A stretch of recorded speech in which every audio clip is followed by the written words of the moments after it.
It's a Friday edition of Locked On Grizzlies, and the world is collapsing. The sky is falling. Ja Morant once again out due to injury. How serious is it? Should we be concerned? Is it time to trade for Tyus Jones? Plus, Santi Aldama has been playing the three recently. Is he actually a small forward? And we'll preview Grizzlies Wizards in the weekend ahead. All that and more on this edition of Locked On Grizzlies. Let's lock in.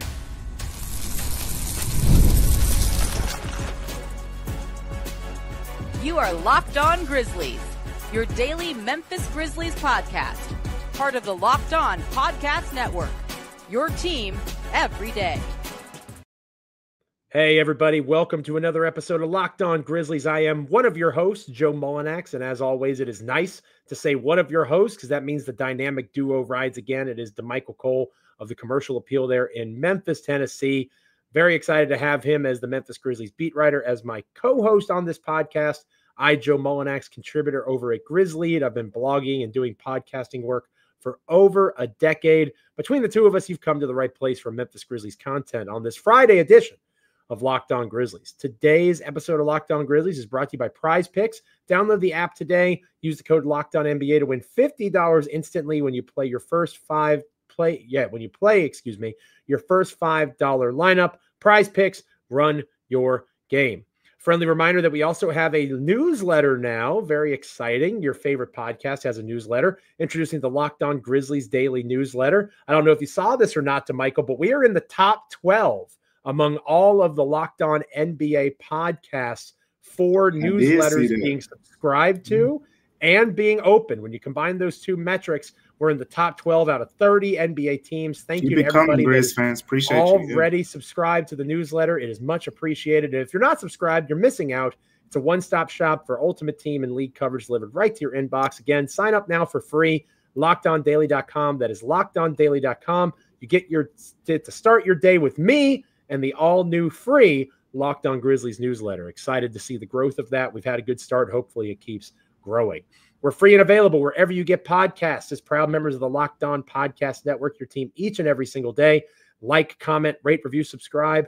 Apple, Spotify, Amazon, YouTube, literally anywhere you get a podcast, you can get Locked On Grizzlies. Make Damichael and I a part of your NBA and Memphis Grizzlies content consumption each and every time that an episode drops. Damichael, we're going to jump right into Ja Morant, already ruled out for the game against the Washington Wizards. No doubtful or anything like that. He's already on the shelf, at least for the short term. Hamstring was the supposed concern when the game ended on Wednesday night against the Lakers. Correct me if I'm wrong, but I think the official designation this time around is his hip soreness. Yep. The hip is sore, so he's banged up already. We're only a few weeks into the season. Should we start worrying about Ja Morant? I joked about trying to trade for Tyus Jones earlier in the show. I hope they caught that it was a joke. Yeah, that's true. There might be somebody that's angrily typing a comment as we speak and saying, they're ready to fire it off. And I'm clarifying I was joking. First off, I'm pretty sure Phoenix wouldn't trade him. Secondly, I don't know that that's the answer in general anyway.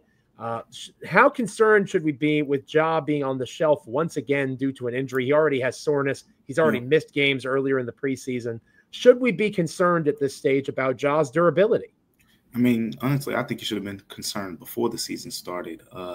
Not heavily concerned, but, I mean, we broke down the numbers. We want to see Ja Morant have a long 70-game season. And I think Ja wants to see it too. He has changed some things up in his game. I think he's only had one official dunk the entire season up to this point, and that is intentional, everyone. Right. That is something that, I said before the season that he told me that he's going to be dunking less. And he's, kind of lived up to his word. We still get the exciting finishes around the rim, spinning, all the spin, 360 layups and all that, but less of the trying to jump over guys and explode over them. The first two injuries I felt was just wrong place, wrong time, coincidental type injuries. You go back, the preseason, the Dallas Mavericks one, remember they literally threw the ball at his ankle and it twisted his ankle. It's like that could have been anybody. Same thing against Houston, with the thigh soreness. That was just Houston being overly physical in a way. And in a way, this one was caused by the Lakers defense, but it's another one of those, high-flying plays where Ja Morant's taking flight through the air. It wasn't really his fault because it was an alley-oop pass. It wasn't like he, was trying to jump over the defense like Ja from 2 seasons ago in that playoff series against the Lakers where he's just, like Jeff Hardy throwing his body around, out there. You like awesome pro wrestling reference. Absolutely. Yeah, shout out to the Hardy Boys, baby. Shout out to the Hardy Boys, man. Shout out to the Hardy Boys. But yeah, I think with that being said, this is another example of an injury that really isn't his fault. It's almost like he's being punished for being a super athletic point guard. He took flight in the air. There was no foul called on the play, by the way, which, I'm let you in on something. Ja basically, before he talked to the media, he said before he talked to the media, he had the intention of getting fined because he was going to say some real things, about the referees and the Lakers about that situation. But I guess cooler heads prevailed, and he thought better of the situation, whatever the case may be. But it's a little concerning because it keeps happening. The way it's happening, it's these situations where, quite frankly, it's just not a lot of point guards get caught up in them. So I think now the difference is it's more of just, his style of play, being that he's just an athletic point guard who, runs really fast, is super dynamic. It's more of that than him putting his body in harm's way, as he did in the past. So there's some slight concern there. Like I said, the numbers show that you should at least be mildly concerned based on what we've seen in the past. But it's not like he's not trying to be healthy. He's switching up things in his game in order to be out there on the floor. So it's just some bad luck too. But yeah, I think that's kind of where I stand right now. So if anything, it makes me more concerned that he's tried to change up his game, because it's not like he tried to dunk over LeBron James. Nope. Speaking of our newsletter, on Thursday, 2 years ago, he would have tried that. Right. LeBron James, 39 years old, putting up 39 points, 7 assists, 6 rebounds, some absurd stat line against the Grizzlies on Wednesday night. Obviously, it was in a loss, but the fact that LeBron is doing that at all is extremely impressive. And a lesson can be learned, because Ja is not LeBron, right? LeBron James is a physical freak of nature, one of one in that particular way in terms of durability. But at the same time, LeBron invests a lot of time in the offseason. He invests a lot of money in his body, his diet, his training, how he handles himself. There's method to the madness there. Obviously, 2 very different players, but that would be a good guy to try to model himself after in the offseason if there's issues. But again, I'm more nervous because you're exactly right. It's not like he's trying to dunk on these dudes. It's not like he's throwing down monstrous jams. He's getting hurt playing basketball, and that is something that he's paid a heck of a lot of money to do. When do you, if you do, because again, Marcus Smart on the shelf for the time being. Same thing with Desmond Bane. How long do you foresee this Ja Morant issue going on? Is it truly day to day? Is it something where they look at the Washington Wizards? We'll talk more about this game later on in the show. No Kyle Kuzma, no Malcolm Brogdon. The Wizards are not a particularly good basketball team. Is this a strategic, hey, we don't need him right now, we think we can compete with Washington without him? I think that's part of it, but I don't think he was going to play regardless. Based off what I saw, he was walking very light. If you watch him celebrating, did you see the video of him celebrating Yugi Karamoto's first NBA points? He was celebrating on one leg. That's what he told me after, because, I was joking with him, and I said, you look like, you weren't even hurt when you were celebrating. He reminded me that was on one leg, and I went back and watched it, and he's pretty much hopping around.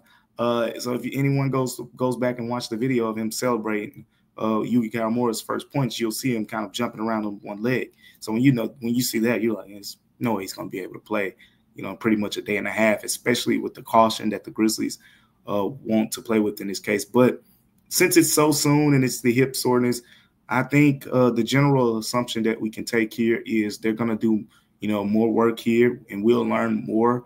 They have not put out a timeline yet. So we'll learn more going into this game against the Wizards when we talk to, the coaches and other players and whatnot, and kind of get a better idea. Knowing Ja, it would be hard for me to see him. He knows what's coming up on the schedule, and after you get past Portland on Sunday, which we'll talk about a little bit later, You got the Lakers on the road. Then you got that first play-in tournament game against Golden State. So two national televised games as well. We know players, especially for a guy like Ja, who he talks a decent amount. I won't say he talks a lot. He talks a decent amount about branding. People talk about his social media presence, right? Why is he on social media so much? He says, well, I got to be on there for my branding, things like that. So with all that being said, I think it's a situation where we'll learn a lot more over the next couple of days. My real concern wouldn't come unless he's unavailable for, those ESPN games against the Lakers and the Warriors. I have no problem with, look, hip soreness with the way that Ja plays, with the way that he's spinning in the air, and, guys naturally are going to be bumping him in the hip. I'm fine with him missing these next 2 games. You should at least be able to split these 2 between the Wizards and Portland without him. And, I mean, quite frankly, the way Scotty's been playing, probably got a decent chance at winning both. You took the words right out of my mouth. I think they split whether Ja Morant, if Ja Morant doesn't play, I think they still split. If Ja were healthy and able to play, I think they win them both. But worst case, you're looking at a split if things go the way they should. Possible they win both games. If Ja Morant can get a few days off, heal up a little bit, and be ready for those 2, like you mentioned, the Lakers and the Warriors on a West Coast swing coming up, that matters a lot more to me. Let Damichael and I know how you're feeling in the comments. Hit us up on X at Damichael C or at Joe Mullinax. Are you worried about Ja? Are you cool with him taking a couple of games here? Sounds like Damichael and I are. Let us know how you're feeling in the comments. Today's episode of Locked On Grizzlies is brought to you by the good folks over at Prize Picks. You can now win up to 100 times your money on Prize Picks with as little as 4 correct picks. Prize Picks is the best way to get action on sports in over 30 states, including California, Florida, Georgia, and Texas. Prize Picks is also the best place to get real money sports action. You can join over 10 million users and sign up today. And if you sign up today, you can make sure that you are taking advantage of all sorts of promos, like using the code LOCKEDONNBA, getting $50 off instantly when you play $5. That is a phenomenal deal that you can get only with the good folks over at Prize Picks. So say you want to have Luka Doncic for more than 31.5 points, Steph Curry for more than 4 3-pointers, Jaren Jackson Jr. for more than 11 rebounds. That would be a pretty big selection. Or maybe you want to go Scotty Pippen Jr. for more than 20.5 points. You can do that through the Prize Picks app. Download the app today. Use the code LOCKEDONNBA to get $50 off, or $50, instantly after you play your first $5 lineup. Again, download the app today. Use the code LOCKEDONNBA to get $50 instantly after you play your first $5 lineup. Prize Picks, run your game. Today's episode is also brought to you by FanDuel. Good folks over at FanDuel have the NFL season in full swing. America's #1 sportsbook is a partner of the NFL, and they are tackling amazing deals in their own right. New customers can bet $5 and get $150 in bonus bets if they win. The FanDuel Sportsbook app gives you everything you need to place live bets on the NFL all in one place. Maybe you get a hunch that Marcus Lattimore, the newest corner of the Washington Commanders, is going to make a big play against the Pittsburgh Steelers this weekend. You want to make a little bit of a bet on that interception over under. You can check out the latest stats, view live play-by-play, and so much more on the same page where you place your bets. Just visit FanDuel.com to join today. You'll get started with $150 in bonus bets if you win your first $5 bet. Again, that's FanDuel.com. Make sure you're checking them out. FanDuel, never waste a hunch. Make every moment more with FanDuel, an official sportsbook partner of the National Football League, the NFL. So we'll move on from Ja Morant, and obviously he's an important cog of the Grizzlies' success. Somebody early in the season that's also been an important part of that success, considering all the already injury concerns, is Santi Aldama. And looking at the box score, which is always a risky proposition, you want to make sure you're watching the game still, partner, which I did, even though you did a great job hosting solo on the Thursday show. I did watch the game. The starting lineup was Ja Morant. And then after Ja Morant, you obviously had all sorts of interesting front court size, right? The Grizzlies trotted out Zach Edey still as a starting big man, right? The starting 5. Didn't get consistent minutes. You talked about that on the episode yesterday, how that works for the rookie big man. But you had Zach Edey alongside the other rookie, right? Jalen Wells, Jaren Jackson Jr. starting at the 4. So that makes Santi Aldama the de facto small forward. Now, I know we live in an era of positionless basketball. People like to talk about that a lot, and I get it to an extent. I worry about Santi Aldama's athleticism on the perimeter. I worry about him as a defender. He's not a particularly strong paint defender, so I worry about him being able to move laterally out in space. Am I overreacting? As long as he's scoring and shooting the ball well, does it really matter? How do you feel about Santi, quote-unquote, Larry Markkinen, Aldama, out there on the perimeter doing some things as a technical small forward in a big Memphis Grizzlies front court? Even with Ja Morant out, you'd imagine it'd be Scotty Pippen Jr. in, and they stay big with the rest of their lineup. Yes, two ways for me to attack this point. And he's an imperfect fit at the three, but his skill set, to me, is suited to play there. So here's what I mean by that. If you watch Santi play over the course of his career, one of the biggest things that we've talked about as a weakness for him, and he's even talked about it himself in so many ways, is his strength, being in the front court. I think last season it was glaringly obvious how the Grizzlies felt about him in terms of his strength as a player when all of those centers were out and you had, Bismack Biyombo and Trey Jemison and all these guys playing center. And Santi Aldama is on the roster right there, more skilled and a better scorer than any of them. And you're like, no, stay at the 4. We're not playing you at the 5, but we'll play those guys at the 5. That was saying something to me. Now, him playing at the 4, much more suitable there. Some matchups he wins, some matchups he loses. The idea of him playing at the 3 works because he's mobile, for his size. He can shoot the basketball, space the floor. And what we've seen, so far this season is he can put the ball on the floor, and his rebounding numbers at the 3 have been fantastic. These double-doubles that he's getting, they're all coming in games where he's playing the 3, he's crashing the glass, and you're already boxing out, 6'11" Jaren Jackson Jr., 7'4" Zach Edey, or 7'1" Jay Huff. And then you got this other 6'11" guy coming in there, and he's got 6'5" guys trying to move him. It's easy pickings for Santi Aldama in that case. So his rebounding has gone to another level in this case. But here's why I say it's an imperfect fit. It's an imperfect fit because right now it works. The reason it works right now is because you got Jalen Wells. Jalen Wells guards the top perimeter option. When Desmond Bane is back, it's not going to work as well because you're going to put Desmond Bane on the top perimeter option, which theoretically he's okay as a defender, but I don't think the Grizzlies want to do that. And I've heard Desmond Bane talk in the past about the idea that when he has to guard the top option, it takes away from his offense. He's a little more tired on the offensive end, and you need Desmond Bane at his best on the offense. So I think right now, with the way that the Grizzlies are kind of structured, you got Jalen Wells who can say, hey, I could be that guy who can guard, Tyrese Maxey, right? Like he did. I could be that guy to guard, Damian Lillard. I can be that guy who's going to take the Dennis Schroeder, matchup, while Santi gets a little bit lesser, of an offensive matchup. And he's able to, you're able to, in a better way, kind of use him more effectively to his skill set. But when Desmond Bane gets back on the floor, that changes a little bit. And typically in those lineups, when Desmond Bane and Ja Morant on the floor, whoever is playing that 3 is your point of attack defender. Usually it's Marcus Smart. We saw at times last season it was Vince Williams. And maybe one day it'll be Jalen Wells. Gigi Jackson got some run doing that as well. But usually whoever's at that 3 is the guy that, hey, you're going to guard that top perimeter option, on the opposing team. In the coming weeks, that guy's probably going to guard Steph Curry. That guy's probably going to guard D'Angelo Russell if he's playing well or whoever the case may be in these next few games.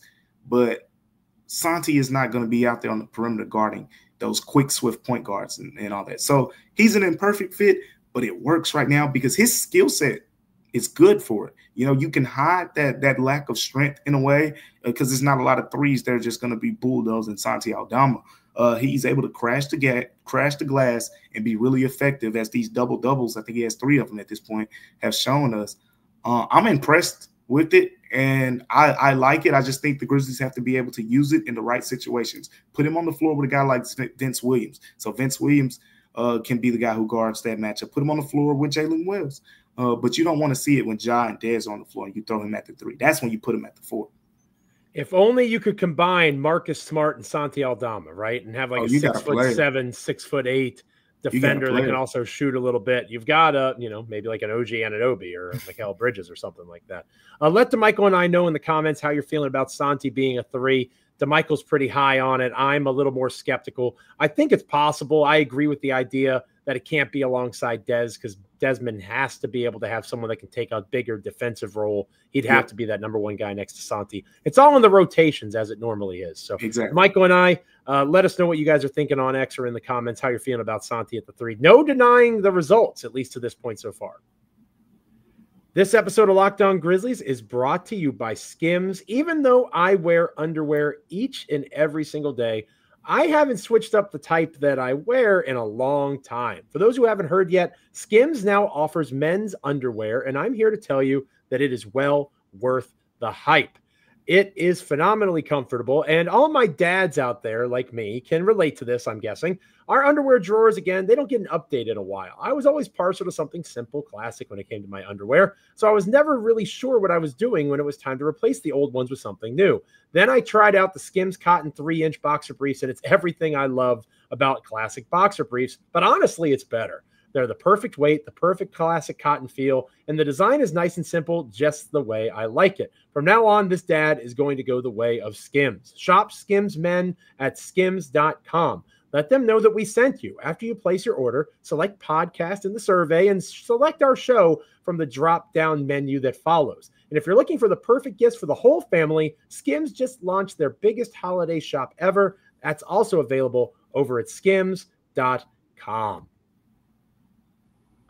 Damichael will close out this episode of the show taking a look at Grizzlies Wizards, and then we'll also look a little bit ahead to the rest of the weekend. Grizzlies play on Sunday night as well. We're assuming Ja Morant doesn't play in either of these games. I think that's a fair guess at this stage. What do you need to see from Memphis over the next couple of contests? One at home, one away. 2 games that they should, in theory, win, but that doesn't always mean the Grizzlies will. They played 2 games against the Brooklyn Nets recently that, in theory, they should have won, and they did not. What can the Grizzlies do to ensure that they pick up these wins that they are supposed to get as the Western Conference continues to stay tight? I think Memphis is 5-4 right now, and they're in the play-in if the season ended today. Obviously, there's still 70-some basketball games to be played, but it's going to be tight in the Western Conference as expected. We need to see efficient basketball when Scotty Pippen Jr. isn't on the floor.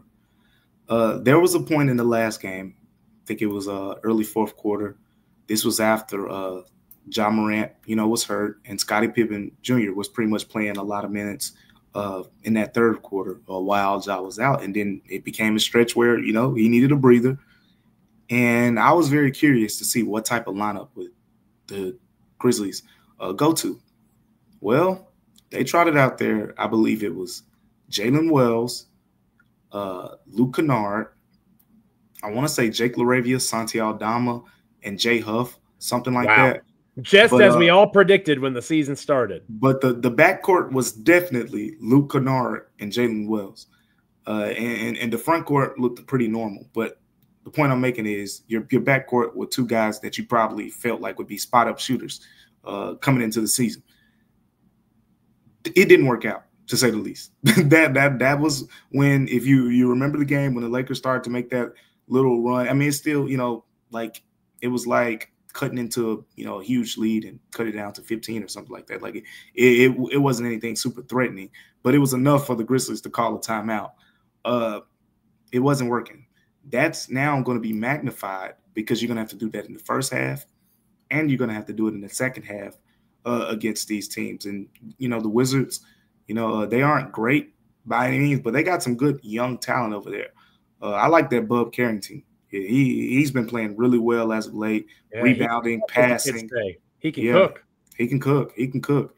I know a lot of people over there like Keyshawn George as well. Jordan Poole has had a real resurgent year up to this point. I know he talked about the idea of moving back on the ball where he was more natural and comfortable with Golden State. I know when he played with Tyus Jones, he played more off the ball, and now he's playing on the ball, and he looks like Jordan Poole from Golden State a little bit more.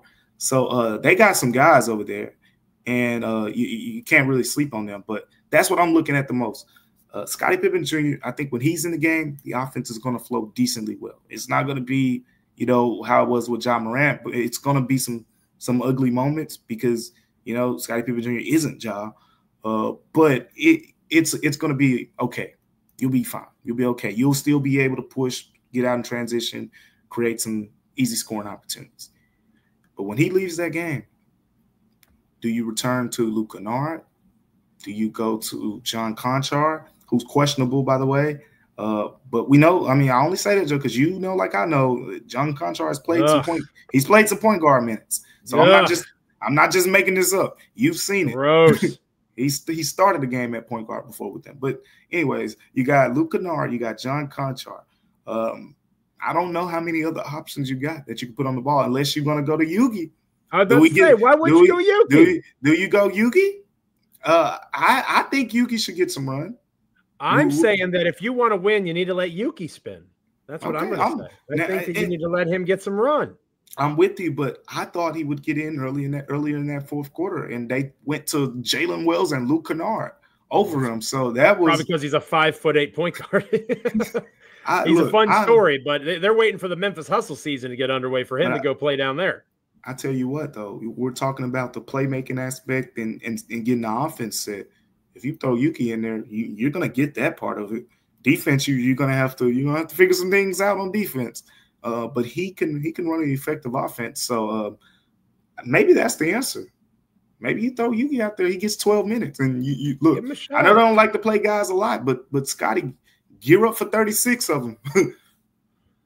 I'm a fan of Luke Kennard, as you know, and I think Luke Kennard can play a little bit of point guard in a pinch. That's not something he should do consistently, but I'd be interested to see what Kennard can do in that situation. You leaned into the point that I was going to make. I would let Yuki play, and it's not just because I love how he's become a cult hero. Not since Hamed Haddadi has someone from somewhere that isn't Memphis become a legend so quickly as Yuki has. And I want to see what he can do. This is a weekend where they can do it, right? They have the Wizards and they have Portland a couple of days later. These are two teams that are going to compete. They have young talent. They're not actively trying to win, right? So you have the opportunity in spurts. Let the guy go out there, see what he can do. It's not like Jordan Poole is going to try to, put him up on the block. It's not like he's going to try to back him down like Hakeem Olajuwon or something like that. Let him play on the perimeter and see how he does. I am intrigued by if you're not going to give him a shot against two teams that of, the 20, there's 24 in the NBA that are actually trying to win this guy. Yeah. Right. This is why you've got him here. He's not going to be playing a ton once Ja is healthy, knock on wood. And you have Marcus Smart back and Desmond Bane back in the next couple of weeks. He's going to go down to South Haven and play with the Hustle. If you're not going to play him now, when? I think you give him a shot. I think you start Pippen, give him 32 minutes or so, like you said, and Yuki gets the other 16. Yeah. Let him get some run. Let's see what he can do in this situation. If not now, when? That's the perfect way to do it. I'm with you. I think we've seen Luke Kennard's minutes at the point guard in the past a little bit. I've seen enough.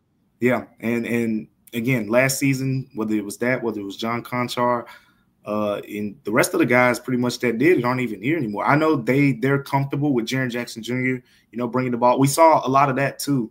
True. Matter of fact, that was who was in the game with those guys. When Luke Kennard and Jalen Wells and those guys were in the game, Jaren Jackson Jr. was basically playing like a point forward type of role in that situation. So I'm sure you're probably going to see more of that in this case too. So you're going to need some big games, out of Jaren in this case. But yeah, I think Yugi is a guy who can kind of keep the offense afloat in this stretch if you give him, some doses of some 4-6 minute increment runs.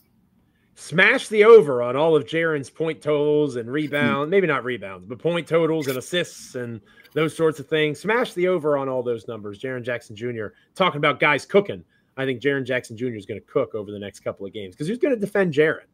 right? Like, especially for Washington, I don't think they really have an answer for him. So it's going to be an interesting weekend. I know Damichael Cole is going to have us covered there in person for the Grizzlies-Wizards game. It is in Memphis, right? Yep, that's in Memphis. Yeah, that's what I thought. So Damichael will be there live and in person on Friday night. Make sure you're following him on X at Damichael C. Follow me at Joe Mullinax.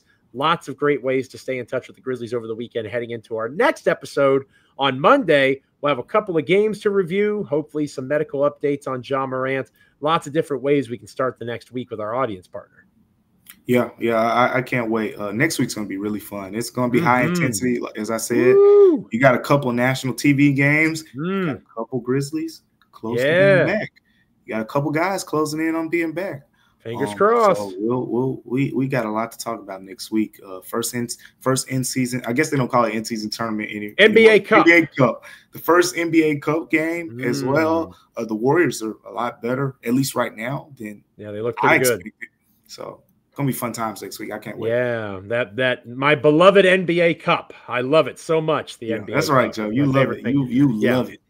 More than solid rant incoming. Spoiler alert, around Tuesday or Wednesday of next week. Solid rant incoming. The get off my lawn, Joe Mullinax rant is coming. Heaven forbid we just play regular season basketball games, but I digress. Hit up Damichael and I over the weekend. Chat us up. We love interacting with you guys. Hit us up in the comments. Let us know what you're up to watching Grizzlies basketball this weekend. Thank you guys so much for being with us on this episode of Locked On Grizzlies. Again, we are free and available wherever you get podcasts. Like, comment, rate, review, subscribe, Apple, Spotify, Amazon, YouTube. Make Damichael and I a part of your NBA and Memphis Grizzlies content consumption each and every time that an episode drops. Friendly reminder, again, we have a newsletter now, the Locked On Grizzlies Daily Newsletter, number 12 among our podcast newsletters since we've launched. There's 30 NBA teams. We're number 12. Thank you guys so much. Hopefully, we'll keep moving on up the rankings thanks to you subscribing, if you haven't already done so, to the one-stop shop for ultimate Grizzlies and league coverage delivered right to your inbox. Sign up for free now at LockedOnDaily.com. That's LockedOnDaily.com. Start your day with the all-new free Locked On Grizzlies newsletter. For Damichael, I'm Joe. Stay locked in. Have a wonderful weekend. We will be back with you on Monday. Until then, go Grizzlies. Go Locked On Grizzlies. Subscribe to the newsletter. We'll catch you next time.